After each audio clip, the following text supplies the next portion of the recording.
skip over it real quick, but World Bank refused to help El Salvador make Bitcoin legal tender, citing environmental and transparency issues. First of all, I keep hearing about, when I was just getting in the space, I'm like, World Bank and IMF and World Bank and IMF. What do they do? Who are they? Are they the Illuminati?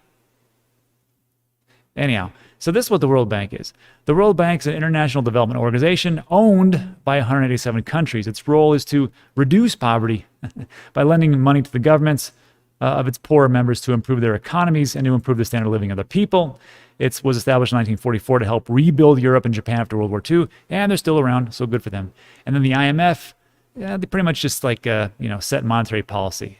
And the IMF is an organization of 190 countries, about the same, working to foster global monetary cooperation, secure financial stability, facilitate international trade, promote high employment and sustainable economic growth, and reduce poverty around the world, which is weird that they're not really even helping El Salvador to kind of just go, well, the environment. Really? Well, you don't seem to have a big problem with everybody mining batteries and everybody using coal, especially in China, which I believe is one of the members. And if you really want to, crack down on the environmental issues, I think Bitcoin is one of your least concerns, but whatever.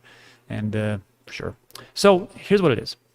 While the government did approach us for assistance on Bitcoin, this is not something the World Bank can support, given the environmental blah, blah, blah. On Wednesday, the finance minister of El Salvador, Alejandro Zelaya, said the country has sought technical assistance from the World Bank to implement the law to use Bitcoin as legal tender. That's pretty great. Zelaya also said the International IMF is not against, this is interesting, El Salvador implementing Bitcoin as legal tender after he explained that his country will not abandon the US dollar. So that's the big thing. As long as you're on board with the US dollar and you're just kind of using the Bitcoin as a supplementary, they're like, cool, that's fine. Which, if that's what you got to do, it's what you got to do. Trojan horse it. Who cares, right? Just get things going, get the ball rolling, and then do what you want to do later on. He states, we gave our official position to the IMF. We have been emphatic. We are not replacing the US dollar. The finance minister said an IMF spokesperson said they are macroeconomic, financial, and legal issues with the Bitcoin law, but they're still letting it go forward, so that's good. Meanwhile, the Central American Bank for Economic Integration, which I didn't know actually existed until a couple weeks ago, which has 15 countries, said it will provide technical assistance to help El Salvador implement Bitcoin as legal tender. This is the big thing.